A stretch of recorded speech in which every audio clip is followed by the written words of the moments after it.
Ladies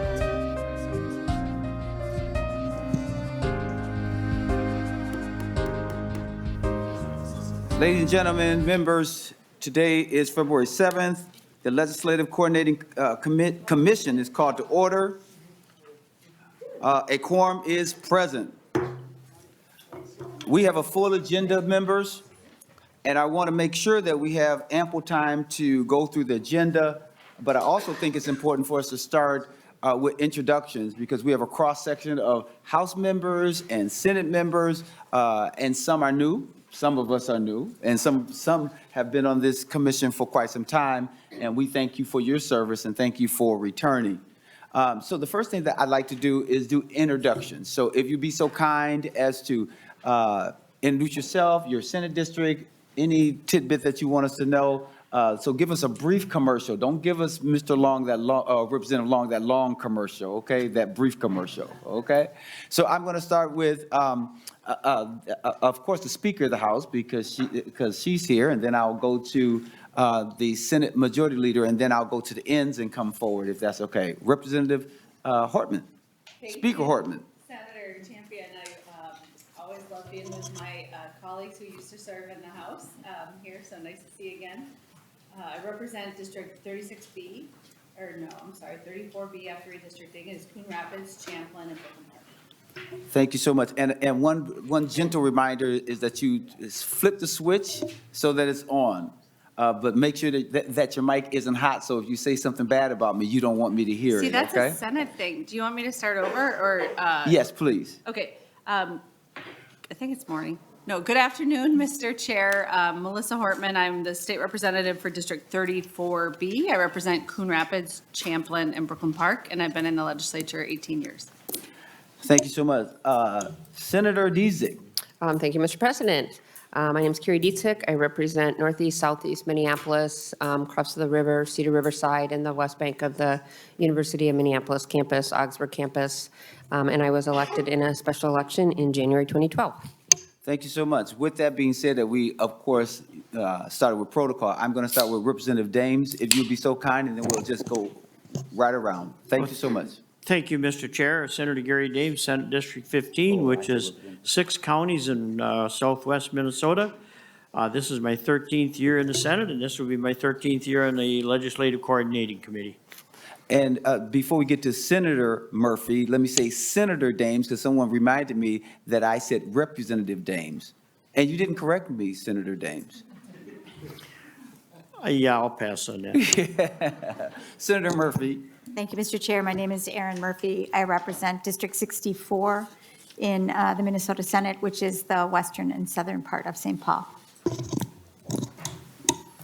Thank you, Mr. President. Ladies and gentlemen, I'm Nick Frentz from North Mankato. I represent District 18, roughly described as the Mankato area. It's the start of my 7th year in the Senate and the start of my first 10 minutes on LCC, and looking forward to it.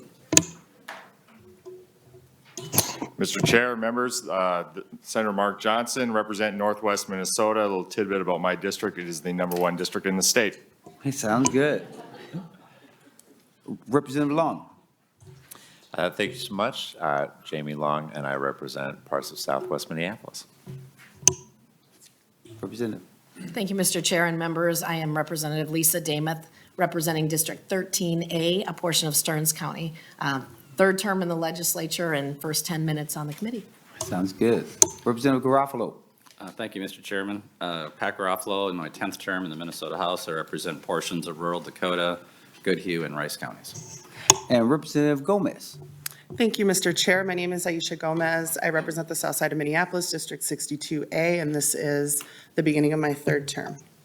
And I am Senator Bobby Joe Champion, so I represent Senate District 59, which is North Minneapolis, the North Loop, a portion of downtown, and some of Southeast. I'm sorry. Yeah, it's still a little there. It's Minneapolis. So of course, it's always great. We always having some discussion with each other. But that would be Senate District 59. So thank you all, again, thank you all for serving. So we are going to get started. The first thing on our agenda, members, is to review and approve the December 6, 2021 meeting minutes. And I recognize that there are only 2 of us who was present during that time, but you do have those minutes in your agenda, and that would be namely Senator Dames and Representative Hortman. I will move those minutes. All right, to that, all those in favor say aye. Aye. All those opposed say no. The motion prevails. Number 2 on our agenda, and you should also have in your packet, is the financial audit for the biennium ending June 30th, 2021. If you'll take a look at that and review that, and then at the appropriate time, I will have 2 people come to the table before we entertain the motion. One is Diane Henry Wagenstein, and then also Michelle Hoffman. So if you testify in that order, and please identify yourself for the record and go forward with your testimony. Good afternoon. My name is Diane Henry Wagenstein. I am the Deputy Director with the Legislative Coordinating Commission. Thank you for having us. The LCC has an outside audit done of its financials for each odd fiscal year. The financial audit that you have done, that you have in front of you, was done by Clifton Larson Allen. That was selected, Clifton Larson Allen was selected through an RFP process. In a moment, Michelle Hoffman, who's a principal with CLA, is going to do a high-level brief summary about the 21 audit. But I just wanted to say this report shows the 14 different appropriations that we had in fiscal year 21, or transfers from 7 different state funds and any ongoing funds that were given to the joint legislative offices and commissions that are under the fiscal oversight of the LCC. To help summarize the information, we have 37 different budget accounts that the LCC tracked in 21, the fiscal year 21, that were combined into 15 different accounts that are presented in the detail of the report. I'd also like to recognize the careful adherence to the fiscal policy and procedures that is done by all the staff of the joint offices and joint commissions that make our job easier with the fiscal office then too. I also would like to recognize Anna Shaw and Deb Skumatz. Neither are here today, but they're watching remotely. But there's a staff of the LCC Fiscal Service Office with regards to their day-to-day fiscal work excellence and their work in this audit then too. Then to Michelle. Thank you, Diane. My name is Michelle Hoffman. As Diane mentioned, I am a principal with Clifton Larson Allen, here to present the audit for 2021. We completed the audit, or we did most of the work in the fall of 2021, issued our financial statement in spring of 2022. Of course, I believe this is the first time you've met since then, so I'm here to present that audit. As Diane mentioned, we do every other fiscal year audit, so we have another one coming up here for June 30, 2023. I believe you do have the financial statements in front of you. I will just kind of hit on a couple of pages and here point out a few highlights. And before I do also want to thank Diane and her team. They have been extremely helpful. This is the second fiscal audit we've been through with them, and they always work very hard and are very helpful in completing the audit. But starting out on page 2 is our independent auditor's report. This is our audit opinion on the financial statements. This is essentially what you need from an independent audit firm. So we do issue an opinion on the financial statements for that fiscal year ending June 30, 2021. We are issuing what we call an unmodified opinion on those financial statements. Do you need a minute to find the financials? I see. Okay, a couple people paging. We are issuing an unmodified opinion on the financial statements. That is the best opinion we can give. If we would have to modify it in some capacity if we felt like we didn't have all the information or if we felt like we really couldn't complete the audit. So we are issuing a clean or unmodified opinion on those financial statements for June 30, 2021. Starting on page 5 is the management's discussion and analysis section. I'm not going to hit on anything in here. It's just a good summary level, handful of pages, give some comparison between the last fiscal year and the prior year, so you can see some narrative and some comparison numbers.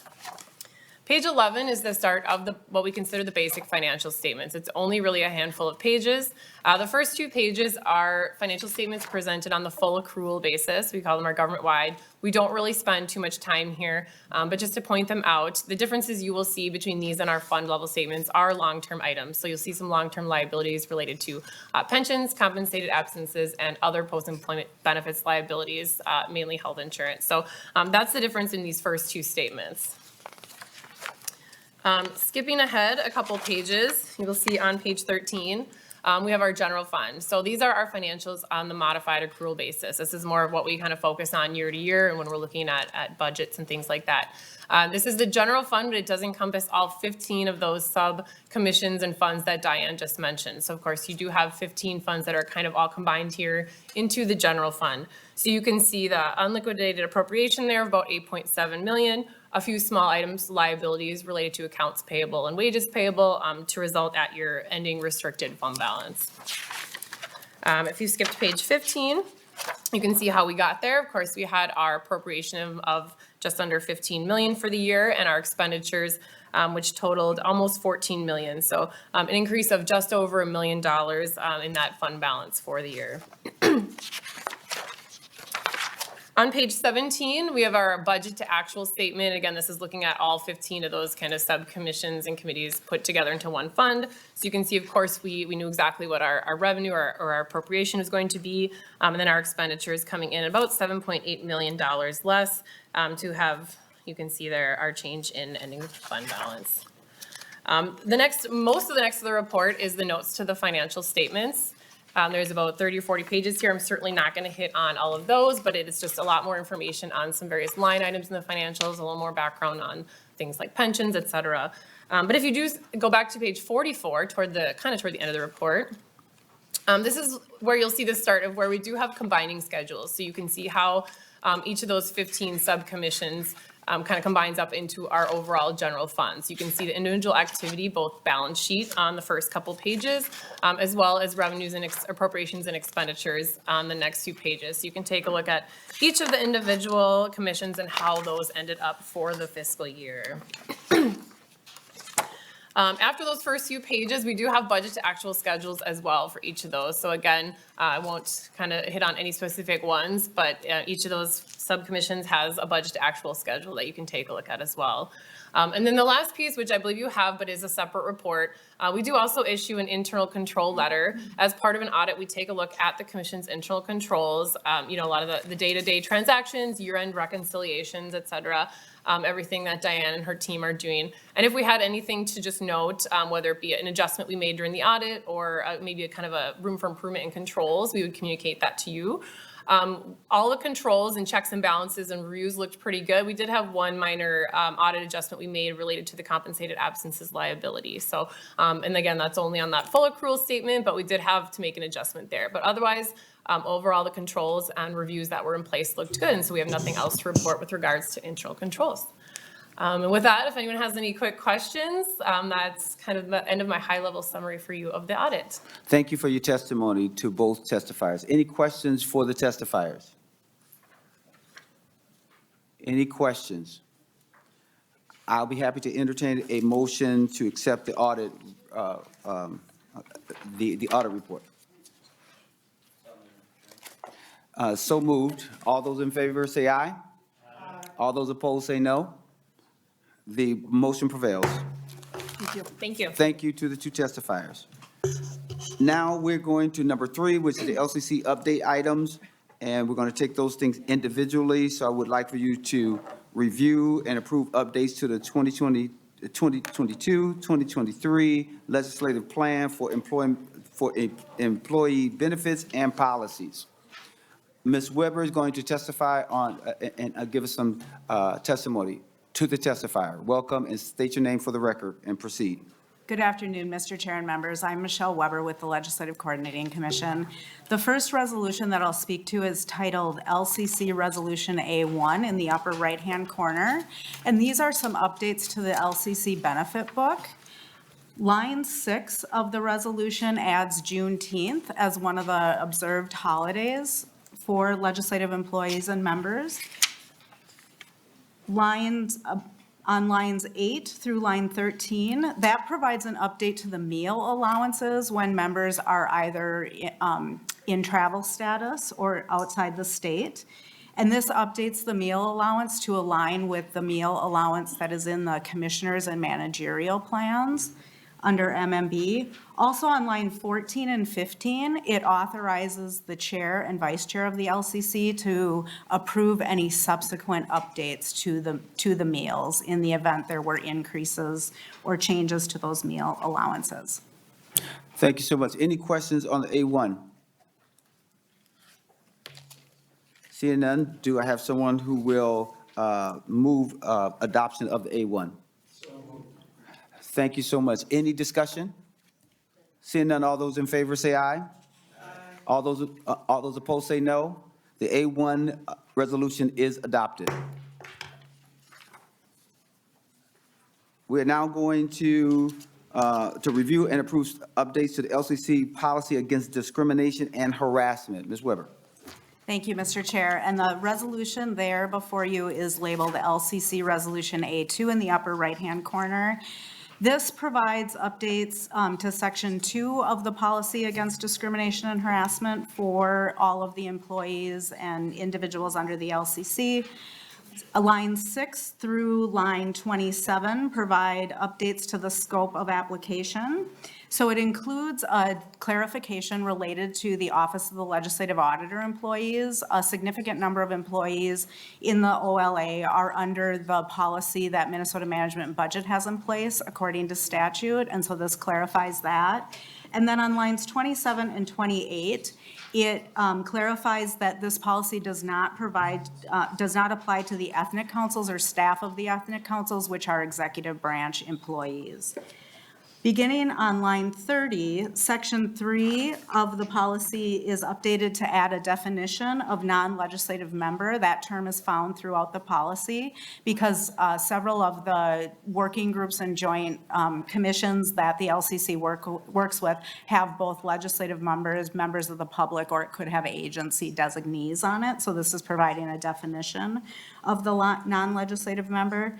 The, beginning on line 34 and continued on to the second page, on line 46, it adds gender and gender orientation as a category under which discrimination or harassment is prohibited.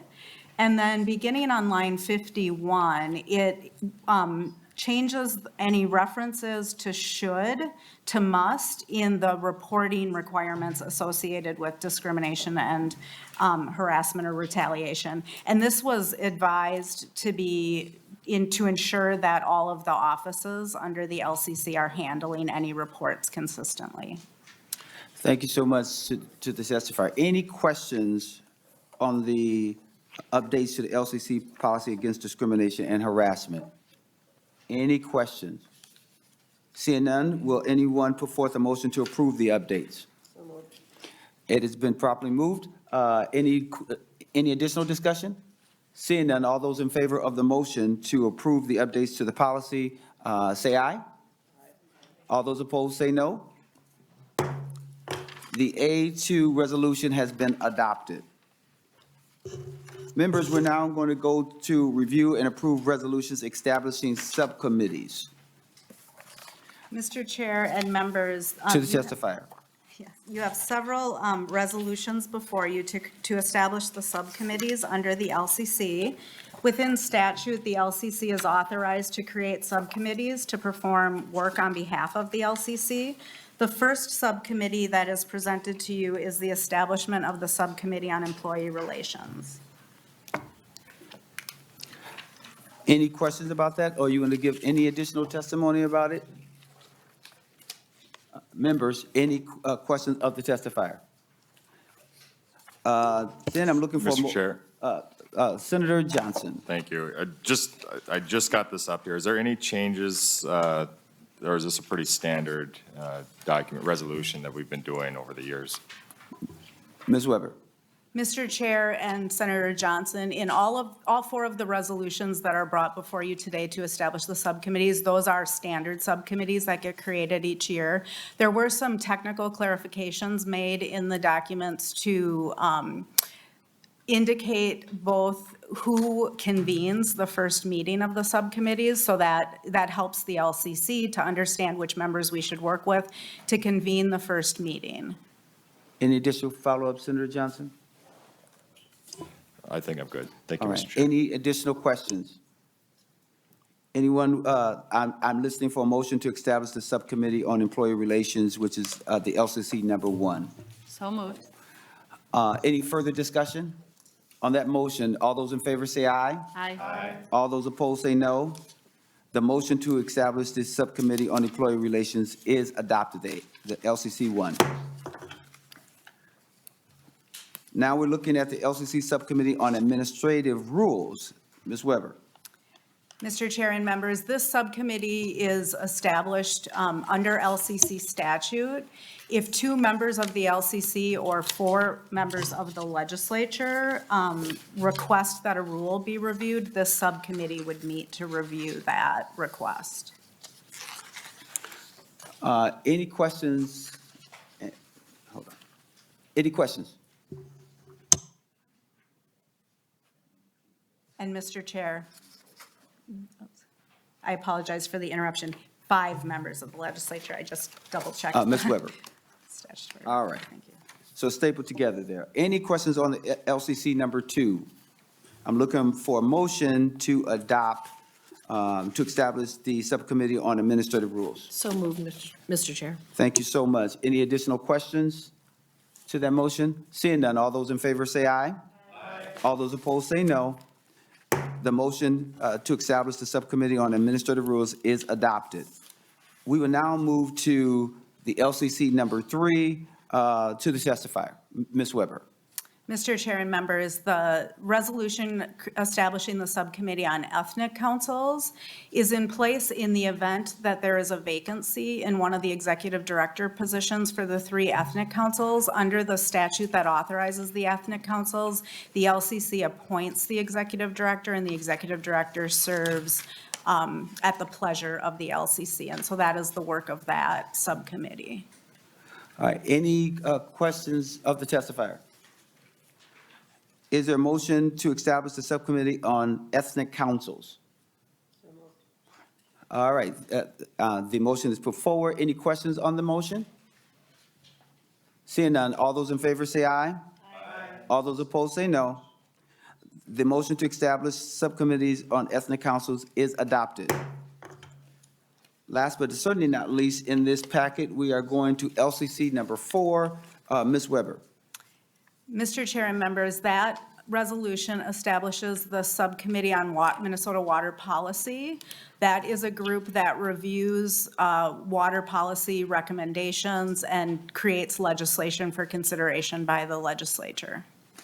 Any questions on the LCC 4? Seeing none, I'm looking for a motion to establish the Subcommittee on Minnesota Water Policy. Any discussions on the motion? Seeing none, all those in favor say aye. Aye. All those opposed say no.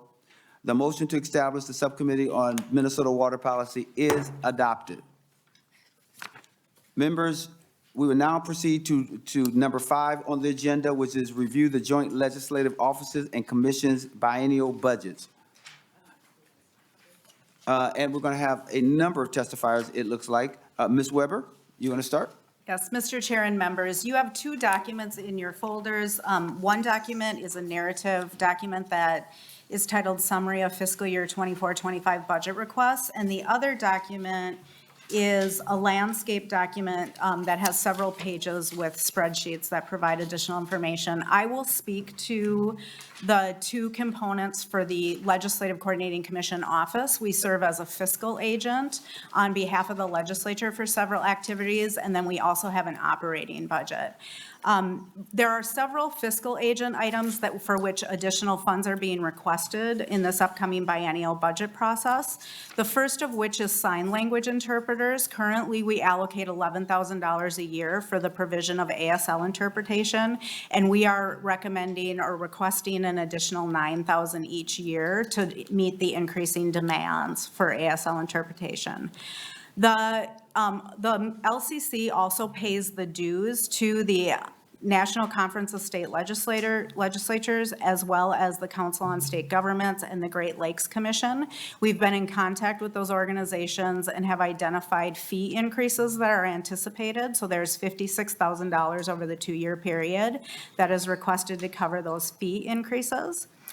The International Legislators Forum is an item that traditionally has been funded as a rider under the LCC's operating budget. I am requesting that this get moved to the fiscal agent component of the LCC budget. In the past, it's $10,000 a year. This upcoming biennium, it is anticipated to be $15,000 each year. And this is a consortium of legislators from Minnesota, South Dakota, North Dakota, and Canada that meet to discuss items.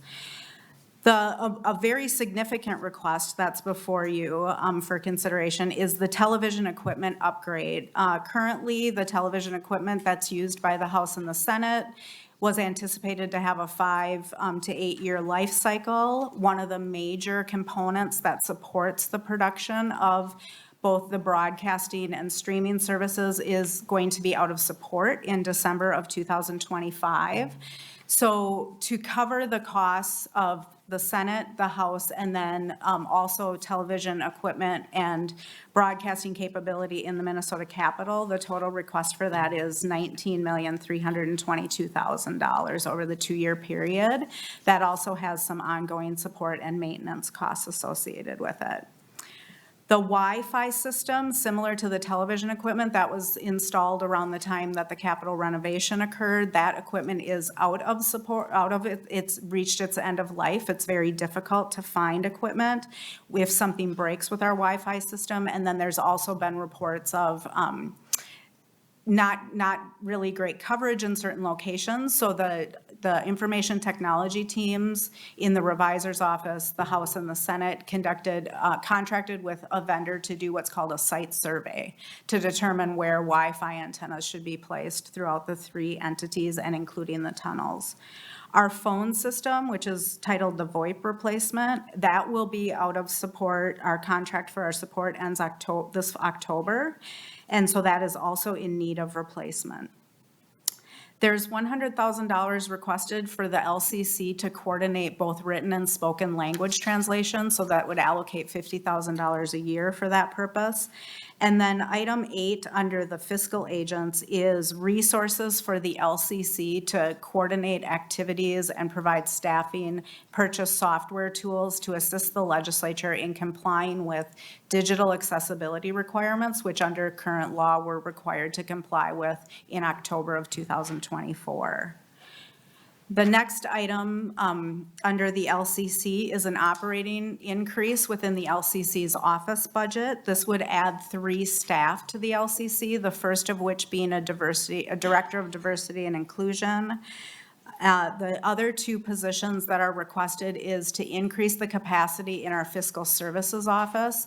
As you heard from the audit team, it's a significant amount of resources that the LCC is responsible for ensuring compliance with, as well as the HR functions for all of the joint offices. And so we'd like to add an additional staff person in that office. And then currently there are 28 joint commissions, task forces, working groups that the LCC provides some level of staff support for. And we have 1 person, Ms. Olson, who's with you today, that's dedicated to that work. So we'd like to expand our capacity there as well.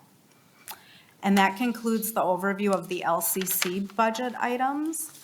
And with that question, Representative Hortman. Thank you, Mr. Chair and Ms. Weber. The International Legislators Forum, $30,000 to dues increase, right? Ms. Weber. Or dues period? Yes. Ms. Weber. Mr. Chair and Speaker Hortman, currently the dues that Minnesota's been paying is $10,000 a year, and the way the language was structured in the appropriation for the LCC was that it had to come from the LCC's operating budget.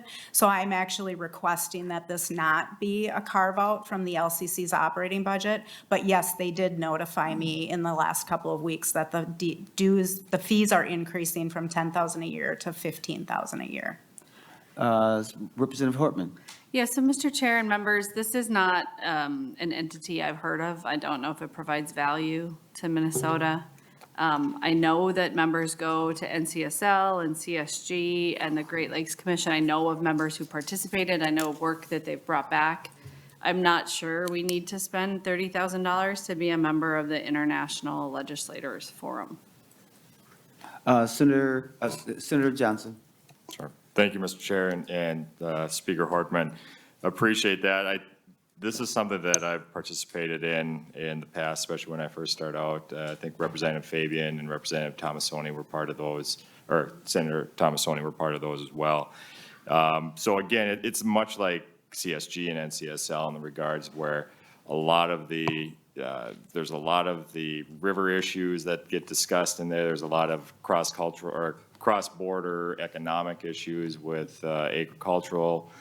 There's a lot of opportunity to connect with our Manitoba partner, who's one of Minnesota's biggest trading partners, that we have an opportunity to connect with their legislative assembly there as well. So I found quite a bit of value in that and connecting with our neighbors and opening up some of those opportunities.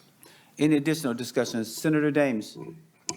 Well, thank you, Mr. Chair, and I too would like to see this continued. I know that we've had several members that have attended this in the past years, and this has been something we've been going to for several years, and it seems to be a pretty good organization for our group to attend. So I would certainly be in support of continuing this.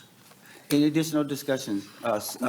Speaker Hortman? Well, thank you, Mr. Chair. I'm glad that there are people here who've heard of it and who have gotten a benefit from it. And if the senators who participated think it's worth $30,000 a biennium, then I'll be on board for that. So thank you for the discussion, though, because prior to this discussion, I had not talked to a single person who had spoken to its value. Senator Johnson, did Thank you you, have a follow-up? Mr. Speaker, or Mr. Chair and Madam Speaker. I think you'd be very welcome to come out and meet with the group. I think you'd find it a very, very enlightening organization to be part of. So we'll make sure you get that invitation. Members, any additional discussions with, or questions for Ms. Weber, who represents the Legislative Coordinating Commission? Senator Friends. Thank you, Mr. President, Mr. Chair. Thanks, Ms. Weber. I see 19 million on here for television equipment upgrade, and I know you used the term end of life. The Senate building's only 6-7 years old. Do you mind saying a little more about whether the television equipment now only lasts 6 or 7 years, or am I misunderstanding where it's placed? Now that we've moved past the International Legislators Forum controversy for the 30,000, I thought the 19 million should maybe get a little more attention. Ms. Weber, to the question. Mr. Chair and members, if you would indulge me, both Barry LaGrave and Steve Senek from the Senate, who are the subject matter experts in this area, are here, and I'd like to invite them up. And Speaker Hortman, you have a question before? Well, they just get a comment to Senator Friends. So during COVID, I spent quite a bit of time working on broadcast to try to, as we converted from live and in person to doing everything first by some cockamamie conference software that we had, and then to Zoom. And so just wanted you to know that I feel a lot more grounded in the 19 million they're asking for rather than the 30,000 I brought up before. But appreciate that you've called them up to the table to tell us more. Representative Long, I know that you wanted to speak now on this topic. Okay, to the testifiers, please introduce yourself for the record and move forward with your testimony around the $19 million. Sure. I'm Steve Senek, Director of Senate Media Services, and I'll take the question since it was a senator who asked. Senator France, it's actually going to be 10 years when it's all installed, because the plan would be that we would order the equipment once it's approved, if the funding is approved this summer. It would take about a year to receive it all. And then the plan would be when the state office building is decommissioned, the integration would begin, likely with the Senate building first, then moving to the new state office building.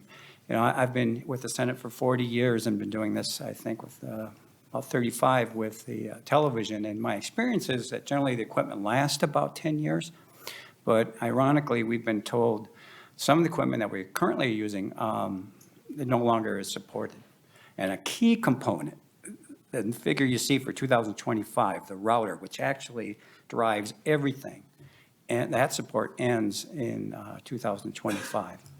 Senator Friends, a follow-up before we go to Senator Deasy. Thanks, Mr. President, and thanks for, allowing a little more testimony. I think you're a victim of your own success. The current setup is excellent in the Senate, so just asking a little more. You're saying 10 years is a end of life, and we're not there yet, but you expect to be. Is that fair? That's fair, with the Mr. exception there are some that currently are end of life. And also, we are operating in our 8th year of the system, and the House Public Information System, they're in their 9th year. Thank you. Thank you, Mr. President. Senator Deasy.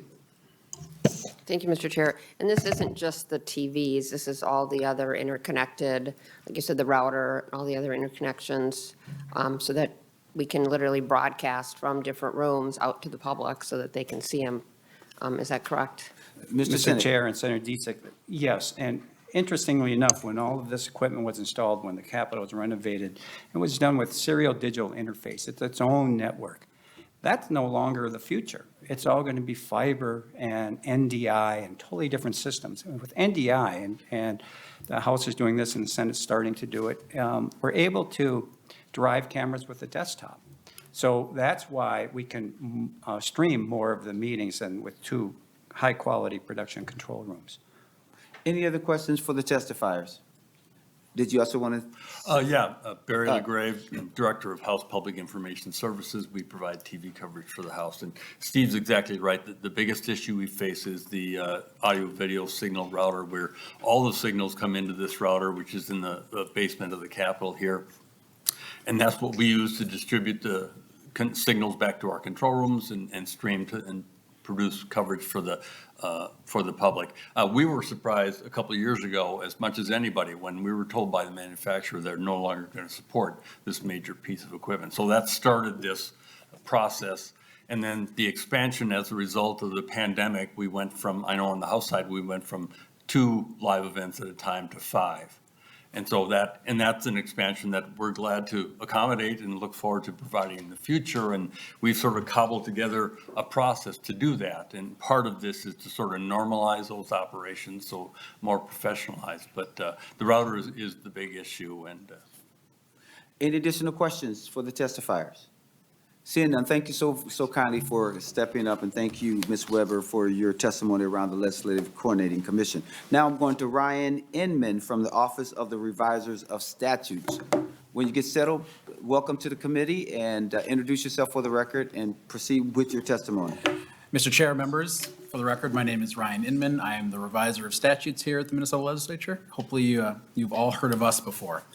I'll be brief, given the interest of time.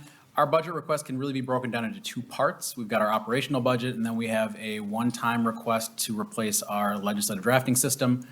Our operating budget, we're asking for a no-change budget. We've had remarkable consistency with respect to our operating costs over the last 10, 12 years. The only number that's really changed for us significantly is our salary line. We're a employee personnel heavy organization, so that accounts for about 80% of our annual budget, and sort of at the mercy of those numbers depending on what our salary plans are. One quick note with respect to the operating budget, we had originally intended to give back $100,000 each year. That's the result of savings from moving our IS unit from Park Street into the state office building. We're now requesting that we keep that money in order to hire an additional 3 to 5 temporary session-only production staff. Over the past couple of years in this session, it's becoming increasingly clear that our current staff structure isn't adequately supporting the legislature's needs.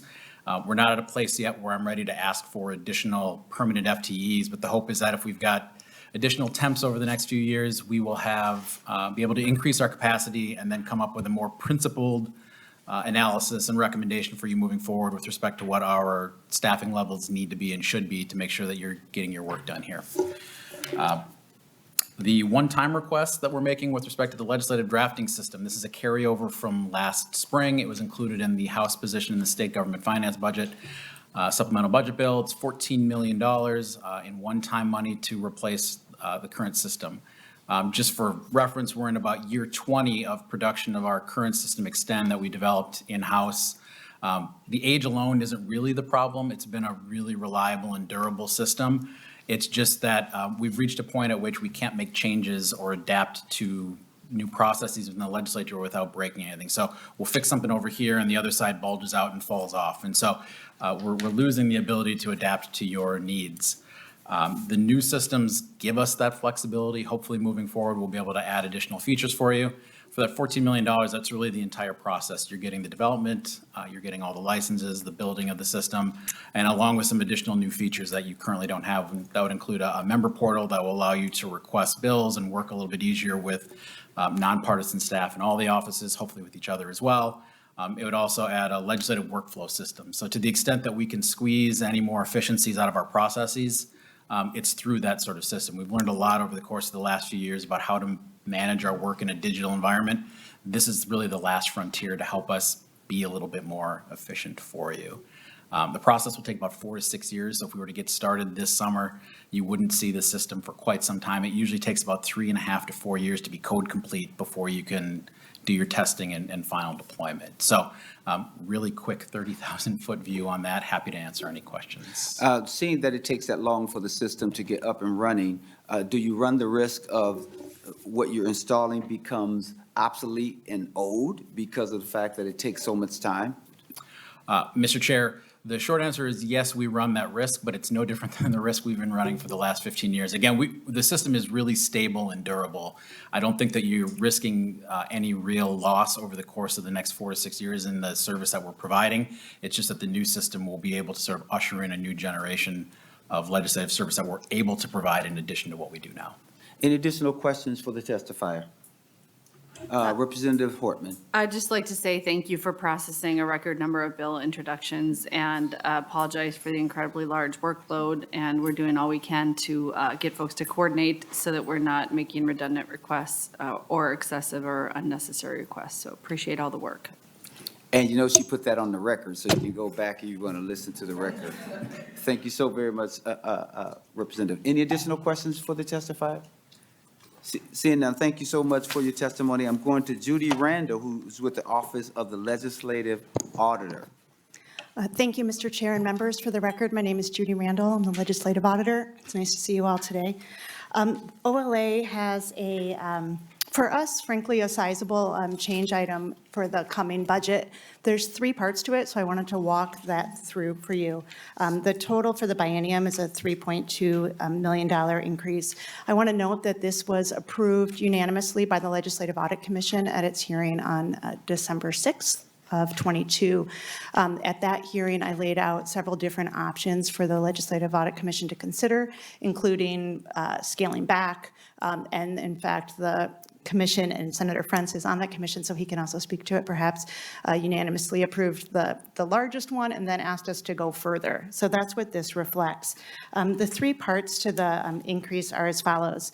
The first one is what I'm categorizing as kind of a structural change.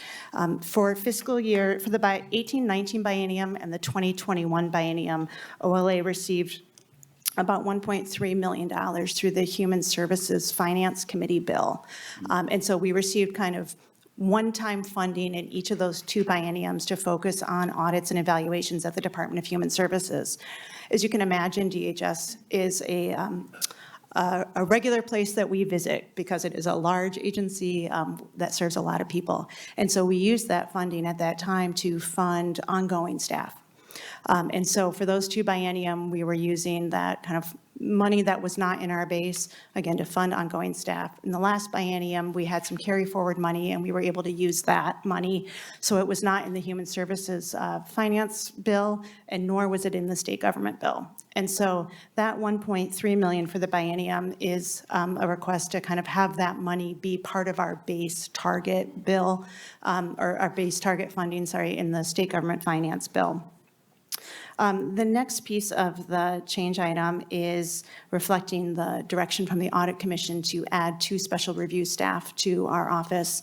As you all may know, we do financial audits, we do program evaluations, and then we do special reviews. OLA receives more than 350 complaints, allegations, reports of suspected misuse of public resources every year. And we have 2 staff who process those more than 350 allegations and then identify the few that they can do to dig in deeper. Needless to say, we're leaving a lot on the bench that we would like to get into that we think warrant an additional look, and we simply don't have the resources for. So the Audit Commission asked us to add 2 special review staff, so doubling our team from 2 to 4 to handle those 350 plus requests. The final bullet point reflects changes that were made to our compensation plan last year. OLA has its own compensation plan, in part to reflect kind of the independent nature of our office. And over the past, I'd say 5 to 6 years, we have been losing a lot of financial auditors in particular. And no, we have not been losing them to the private sector. We were losing them to other state agencies because our salary was not competitive with the executive branch.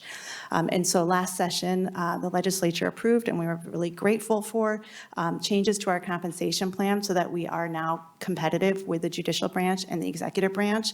And I'm happy to report that I've seen a difference. We are now retaining staff and we are able to hire staff.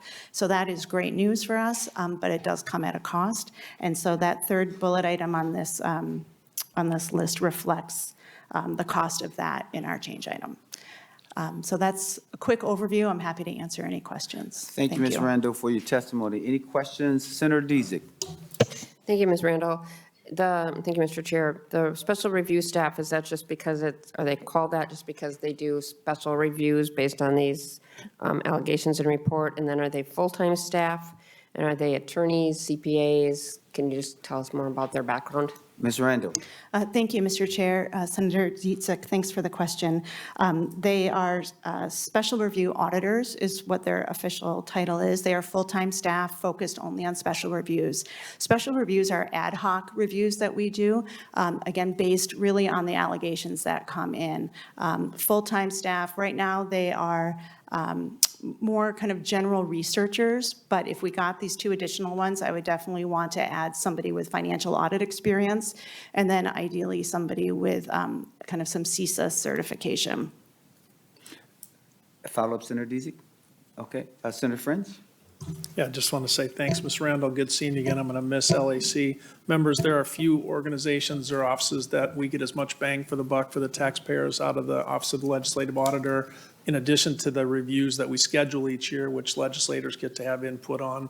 The special reviews sometimes have a value, hard to put into money, but if you did, it would be a lot, and certainly a lot more than the request made here. So it has my full support, and thank you again, Ms. Randall. Any additional questions for the testifier? Seeing none, thank you, Ms. Randall. We sincerely appreciate all your hard work. We really do. Thank you very much. Elizabeth Lincoln, who's with the Legislative Reference Library. Welcome to the committee. Once you get settled, introduce yourself for the record, and please proceed with your testimony. Great, thank you, Mr. Chair. I'm Elizabeth Lincoln, the Director of the Legislative Reference Library, and thanks so much for a chance to speak about the library. The library began in 1969 with the charge to collect and provide information to legislators and staff. One of the primary ways we do that is by answering up to 6,000 reference questions per year. We also have a great collection of print and electronic materials. Some of the materials that are cost drivers are our magazine collection of state policy magazines and newsletters. But with our custom alerting services, members and staff can follow specific magazines or get articles by topics that interest them. These custom alerting services maximizes access to our great collection of periodicals. We also pay for key electronic resources for users within the Capitol complex. Many legislators and staff take advantage of the Star Tribune passwords available through the library and a lot of other newspapers too. In addition to that, we provide archives to a lot of news sources. Other electronic resources include access to tens of thousands of online full-text magazine articles through database vendors such as EBSCO and Newsbank. We also provide a number of specialized databases for the staff that need them. Bloomberg Tax Library for all the nonpartisan tax staff is just one example. The library archives the audio and video files of both the House and Senate for permanent retention, as well as the committee minutes. Our primary cost is obviously for staff. We currently have 15 staff and 13.75 full-time equivalent positions. 6 of us are librarians. We kept 2 positions open during the time we worked remotely, but have filled them in recent months. The next biggest item is supplies, which includes books, magazines, and newspapers, not surprising for a library. As you would expect, we've shifted away from print resources to electronic in recent years. Initial plans for the remodeled state office building include a significantly reduced space for the library. If those plans hold, the library may need to seek a supplemental budget request in order to preserve and digitize large portions of the library's print collection. Thanks so much for the opportunity to speak to you today. I'm open to any questions. So, Ms. Lincoln, when do you think you'll have a better sense as to whether a supplemental budget request would be needed? Because if you get a smaller footprint, then you have to digitize much more. So can you speak to that timing question? I'm not really certain. I think the plans for the building are unfolding, and we're also investigating some options that that we could figure out a cost further on. Thank you so much, and thank you for your work. Any questions for the testifier, for Ms. Lincoln? Seeing none, thank you so very much. We appreciate your work. Christian Larson with the Legislative Budget Office. Mr. Larson, when you get settled, please feel free to introduce yourself for the record and proceed with your testimony. Mr. Chair, excuse me, Mr. Chair and members, my name is Christian Larson, Director of the Legislative Budget Office. So the LBO has two core functions as defined in statute. The first is to provide the legislature with the fiscal impact of proposed legislation, and this occurs primarily through the fiscal note process and also through the local impact note process. We also are charged with providing the professional and technical assistance to the Tax Expenditure Review Commission. And our budget is set up in a manner similar to these two functions. And so you see in your packets, there's a budget for the fiscal note related duties, as well as with the General Office Administration, and then a budget for the Tax Expenditure Review Commission. We are currently budgeted for 18 FTE, 13 of which are in the fiscal note and local impact note related duties, along with general administration for the office, and 5 FTE for the Tax Expenditure Review Commission work. We currently have 16 full-time employees on staff with a goal to reach 18 by July. If we look at just the fiscal note related duty budget, the LBO has a base budget in 24-25 of $3.554 million, $1.777 million per year in each 24 and 25 respectively. Of that, between 80 and 85% of that is for FTE-related costs in 24 and 25 respectively. The other major cost that we have annually is the technology solution for the fiscal notes process, which is called the fiscal note tracking system, and we lease that from Minnesota Management and Budget at about $45,000 per year. On the Tax Expenditure Review Commission side, we have a base budget in 24-25 of $1.265 million, $607,000 in FY24, and $658,000 in FY25. Again, around 80% of the costs are for FTE-related expenses.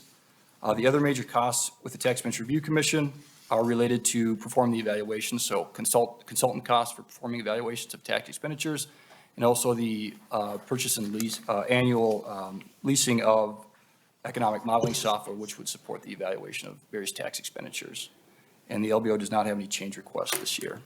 I'm happy to stand for any questions. Any questions for the testifier, for Mr. Larson? Seeing none, thank you so very much for your testimony. Susan Lincheski with the Legislative Commission on Pensions and Retirement. When you're ready, please feel free to introduce yourself for the record and proceed. Thank you, Mr. Chair. My name is Susan Lincheski, and I am the Executive Director of the Legislative Commission on Pensions and Retirement. As Senator Frentz well knows, after several years with the commission, the commission oversees all the public pension plans and a number of defined contribution plans, which are supported by about 100 billion in assets. The commission is supported by a staff of 3 plus an outside actuary, VIA Associates. Our annual budget is about $600,000. We are requesting an additional $60,000 over the next biennium to support increases in professional costs, primarily of our actuary. Any questions? Any questions for Ms. Lincheski? Anyone? Seeing none, thank you so very much. We're going to Becca Nash, who is with the Legislative Citizens Commission on Minnesota Resources, LCCMR. Introduce yourself for the record and proceed with your testimony. Good afternoon, Commission members. Becca Nash, and I'm the Director of the LCCMR, the Legislative Citizen Commission on Minnesota Resources. The LCCMR is a 17-member commission made up of 5 senators, 5 representatives, and 7 citizens. The LCCMR makes recommendations to the legislature primarily on how funds from the Environment and Natural Resources Trust Fund are spent on environmental projects around the state. We also provide oversight of those funds once appropriated. Funding for the LCCMR operations comes from the Environment and Natural Resources Trust Fund, which is a permanent fund in the state treasury created through constitutional amendment and is funded from the proceeds from the state lottery as well as from investment income.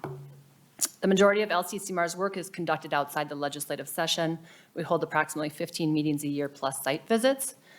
There are 17 members, so after personnel, one of the largest portions of our budget is meeting expenses for our members, including per diem, travel, expenses, supplies, and printing for our members.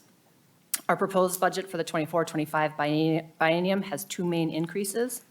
One is an additional full-time equivalent budgeted in personnel. We have 6 full-time staff right now. This would bring us to 7. And this position has been approved by our bipartisan bicameral executive committee and subsequently by this body, the LCC. The other increase is an addition of a little over $30,000 a year maintenance for our online grant management system following the system development and deployment. By law, our administrative costs must not exceed 4% of the amount that's available annually for appropriations in a given biennium. The proposed budget before you represents 1.3%, so 4% versus 1.3%. According to our operating procedures, our budget must be approved by our bicameral bipartisan executive committee, and they did so on November 15th of '22. I'm happy to stand for questions. Any questions? Any questions for Ms. Nash? Ms. Nash? Seeing none, thank you so very much for your work. Thank you. Mark Johnson, Lassard Sam's Outdoor Heritage Council. That will not be confused with Senator Mark Johnson, who's sitting at the table, just so that we're clear.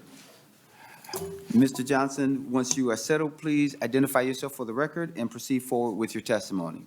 Thank you, Mr. Chair. Mr. Chair and members, my name is Mark Johnson. I'm the Executive Director for the Lassard Sam's Outdoor Heritage Council. The Lassard Sam's Council is a legislatively prescribed council that is of 8 members, or pardon me, 8 citizen members. I'm nervous here. It's 8 citizen members and 4 legislators, 2 from the House and 2 from the Senate. I'll make it quick because your lunchtime is upon you or almost gone. In front of you is the budget for the council. The council provides recommendations to the legislature each year for expenditures or appropriations from the Outdoor Heritage Fund.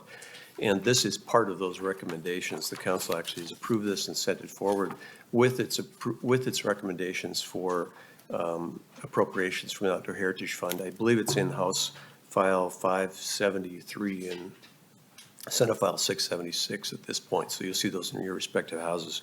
There are a couple of changes in it that are maybe noteworthy. The big thing is we have a couple of areas that change on a regular basis. First of all, travel and subsistence, which is down near the bottom, it really deals with our council's expenses. And now that we're going back to in-person meetings, those are going back to what it would normally be. So, and the other thing I was going to say was that we have, like LCCMR, we have a support and maintenance management system that is interactive for all the project managers as well as the administrators and staff. And that takes a bit of money, and it's around $60,000 a year on a normal basis. Last year, we were lower than that, which was nice, but we're back to the regular again. Other than that, it's pretty much not noteworthy as far as salaries and so on for staff. Those are gone through with guidance from LCC, and we follow that guidance. Any questions for Mr. Johnson? Seeing none, thank you so much for your work, and thank you for your testimony today. Thank you, Mr. Members, I realize that we usually go until 1 o'clock, and we still have to hear the review from the Ethnic Council, so I'm going to ask them to start approaching so we can go through that. But for all the review of the joint legislative offices and commission's biennial budgets, there's no action that is required on that segment, just so that you know.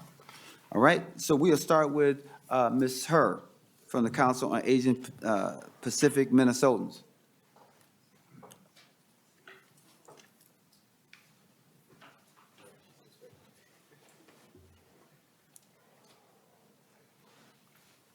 So maybe I'll get you all up. That'd be great. Ms. Sloan and Ms. Tock. And we're pressed for time, so if we can proceed, that would be great. Once you're settled, Ms. Herr, if you would be so kind as to identify yourself and which of the councils that you're from, and if we can get a high-level, quick but substantive review, that'd be great. Ms. Hurd. Mr. Chair, members, thank you. Good afternoon to all of you. For the record, my name is Sia Hur, and I am the Executive Director at the State Council on Asian Pacific Minnesotans. I've had the honor of serving in this capacity for about 10 years. March 2023 will be my 10-year anniversary. As you know, pursuant to Minnesota Statute Section 15.0145, our agency has several purposes. One, we advise you, legislators, and the governor on matters pertaining to our communities. Two, we advocate on behalf of these Minnesotans, particularly within state government. And three, we bridge the gap that often exists between these Minnesotans and state government. And Mr. Chair, members, because I went to grab coffee and came in late, I feel sort of rushed and have forgotten to introduce my board chair, the lady sitting to my left, Ms. Saraswati Singh. So with that said, I'll go back to my presentation. The community of Minnesotans that we at the Asian Pacific Council seek to represent is an incredibly diverse community, descended from more than 40 nations. This community of Minnesotans reside within every single one of Minnesota's 87 counties. In recognition of the time constraint, I'll just move into our agency's request. Our change item request was for the amount of $149,000. And again, that's an increase of $149,000 over our base budget. This equates into $72,000 in the first year and $77,000 in the second year. This request on our end is intended to ensure that our council is at least able to continue delivering on our statutory duties. The governor, as you can see in his January proposal, is recommending an increase of over $200,000 from the general fund. That breaks down into $89,000 in fiscal year '24 and a little bit over $100,000 in fiscal year '25. Therefore, Mr. Chair, members of the committee of the Legislative Coordinating Commission, our request this year is that legislators support the governor's recommended 18% operating increase over our council's next biennial budget. And again, that's simply to allow us to continue the critical work we've been doing up until today. And that concludes my presentation for this afternoon. I'm happy to take any questions. Any questions for Ms. Hurd? Seeing none, thank you so very much. We're going to call up Linda Sloan, who is with the Council for Minnesotans of African Heritage. And once you get settled, Ms. Sloan, if you'd be so kind as to identify yourself for the record and what organization that you're with, and proceed with your testimony. Good afternoon, Mr. Chair and committee members. My name is Linda Sloan, and I'm the Executive Director for the Council for Minnesotans of African Heritage. I'm going to skip to why we are here, because you know that, and go straight to the budget.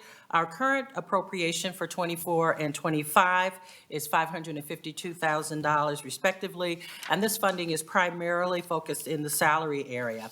I submitted 2 change item requests that have been included in the governor's budget. The first change item is to increase our budget by $38,000 for fiscal year '24 and then $52,000 in fiscal year '25. And that's primarily just to maintain the current level of service, because we expect that there is going to be an increase in rent, lease, insurance, IT, Okay, and the second request is to increase headcount by 2 staff members. This constitutes a budget increase of $205,000 in fiscal year '24 and $212,000 in fiscal year '25. And this increase to headcount is basically to create 2 positions, one as a legislative and policy person, and then the second as a community engagement and communications position. And these 2 positions would be dedicated to serving the African immigrant community. We've identified that there are major challenges with getting information, with building trust and developing relationships with that community. And so we want to make sure that they understand that we represent them as well as the African American community. So in closing, that is my request, which would bring our budget for fiscal year '24 to $795,000. and then for fiscal year '25 to $816,000.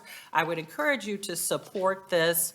The Black community needs people to support them, and so this particular budget actually addresses that issue. Thank Any you for questions for Ms. Sloan? Any questions? Ms. Dermott? Mr. Chair. Representative Dermott? Thank you, Mr. Chair. And Ms. Sloan, could you tell me how many current FTEs are? I see that you want to increase by 2. Could you just tell me what the So we current level have is? 4 now. and Ms. then- Sloan, you I'm have to sorry. wait for the question to finish, and then you have to talk through the chair. So then I will recognize you, if that's okay. Are you finished, Representative? I am. Thank you, Mr. Chair. Ms. Sloan? Thank you, Mr. Chair. We have 4 full-time FTEs right now, and so the 2 would increase that to 6. Thank you, Ms. Sloan. Any additional questions? Nothing further. Any more questions for Ms. Sloan? Thank you so very much for your work, and thank you for your testimony. Thank We're you. now going to Rosa Tock with the Minnesota Council on Latino Affairs. Once you are settled, be so kind as to state your name for the record and what organization that you're with. Ms. Tock.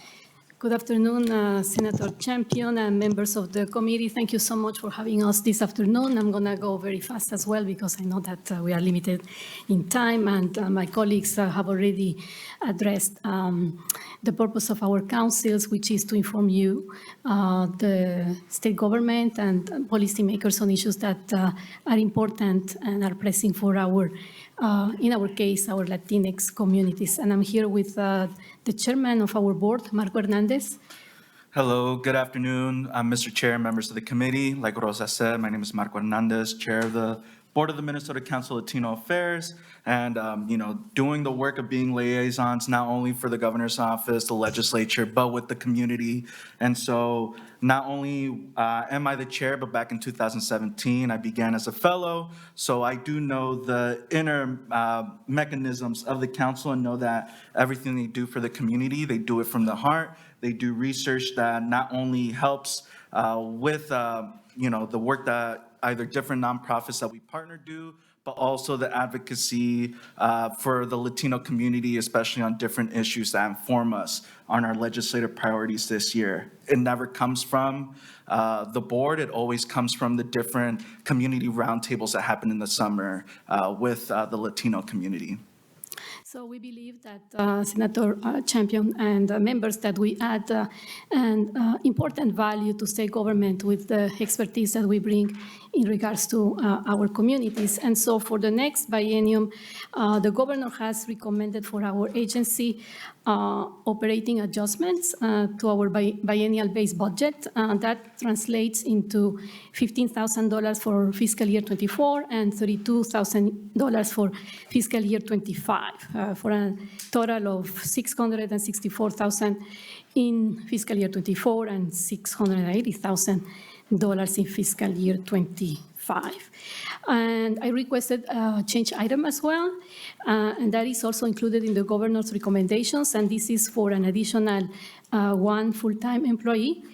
And this position will be for communications and outreach. As you know, our communities are growing, and their needs and demands, but particularly their interest in being part of the solutions and part of advocating here at the legislature are important for them. More and more of our youth are being more active in advocating for themselves, as you've seen lately during this legislative session, and they need that support in terms of the communications, outreach, and also explaining better how the legislative process works. And so this position will not only help in being that bridge between our communities and government, but also it will help us and the state of Minnesota deliver bilingual information, support other state agencies to amplify existing programs and services, and so we can close and bridge that informational gap that exists many times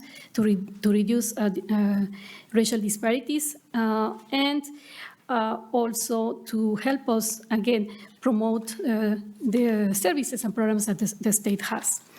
This increase represents only a little fraction, a very little fraction of 0.03% of the total recommended changes in spending for all state government agencies.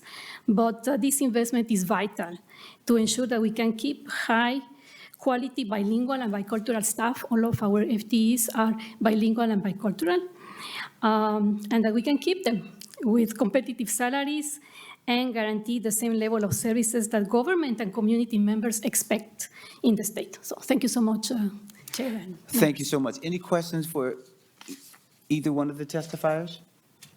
Seeing none, thank you so much. And I want to say thank you to all the ethnic councils for all of your work and what you will continue to do. I'm going to go to Representative Long. Thank you, Mr. Chair. I have a resolution, the A3, that I'd like to move, and I have an oral amendment, if you'll allow. Representative Long offers the A3 amendment. Has that been passed out already? It has been, yes. And he has an oral amendment. Proceed, Representative Long. Thank you, Mr. Chair. For today's purposes, thought we could just focus on items 1, 2, and 5, and we'll put a pin in 3 and 4, if that's okay, for later discussion. So I would strike lines 11 through 14, and then strike lines 18 through 21. To that motion, any questions? All those in favor say aye. Aye. All those opposed say no. The oral amendment has been dealt with. So, Mr. Chair, the resolution today is pretty straightforward. For a number of commissions, there isn't a process in statute that explains how gavel shifting happens between co-chairs. And there isn't a procedure on when meeting times should happen, when there are legislators on the body. So this would fix those two, similar to how we have in conference committee. There would be a presumption that the gavel switches back and forth. In this case, it would be every 30 days if a meeting hasn't been called. And then it would also be a presumption that a recess or adjournment would happen if we are in legislative session for a commission that has legislators as a member. And Mr. Long, question, would this also impact the work that we do here on this committee, or would this just be for those commissions, task force, or joint legislative entities? Representative Long. Thank you, Mr. Chair. We exempt the Legislative Advisory Commission. I don't think we exempt the Legislative Coordinating Commission, but I don't know if there's something specified in statute, maybe a. There is. Representative Hortman. Yeah, and so I think that the language that Representative Long has in his proposed resolution, to the extent allowed by relevant statutes, deals with those cases where the gavel is designated to shift by statute. And I think, and maybe Ms. Weber. Ms. Weber would know, but I'm pretty sure that there's a system of the LCC gavel switching over the biennium from Senate to House. Ms. Weber, did you hear the question? You're pretty good. Mr. Chair, yes, I did. Ms. Weber. And yes, it is outlined in the LCC statute that the gavel shifts between the President of the Senate and the Speaker of the House every 2 years. All right. Any other questions? Senator Dziedzic. Thank you. And just to clarify, so like the Audit Commission, and so I don't know if that's in statute or not, but it kind of rotates back and forth in the House and Senate. So that would just stay, because I think it's not on a meeting basis. I think it's, every term or every other year. And so that wouldn't change. It's just for those that are not defined who is actually chair. This kind of lays it out. Representative Long. Thank you, Senator Dziedzic. Yes, if any that is specified in statute that would take precedence. This is simply for commissions where it is not specified in statute. Senator Dames. Thank you, Mr. Chair, and Representative Long. So what's prompting this, or what's the purpose of doing this? Senator. What's the benefit? Representative Long. Thank you, Mr. Chair. Well, so there are two portions of this for the meetings being called during session. I've heard from several members that they haven't been able to attend a commission because the meeting was called during a House session. And so it's to try to acknowledge that if there is a member on the commission, we want to make sure that conflict isn't occurring. And for the gavel shifting, this was a circumstance I ran into when I was a chair of a commission where, unlike in conference committees where the gavel would pass back and forth, my co-chair decided not to call a meeting for 2 years, so I was never given the opportunity. Any additional questions? Seeing none, do you renew your motion for the adoption of the A3? Yes, I do. Thank you. All those in favor say aye. Aye. All those opposed say no. No. The A3 amendment is adopted. Members, we had one person who wanted to speak to you, but we do not have time because it is now 1:20, and I've kept you longer than what I should. So I'll talk to that particular person, and they can submit whatever their question is in writing, and should that person be here for the next hearing, then we can entertain that at that time. With nothing else, we are adjourned.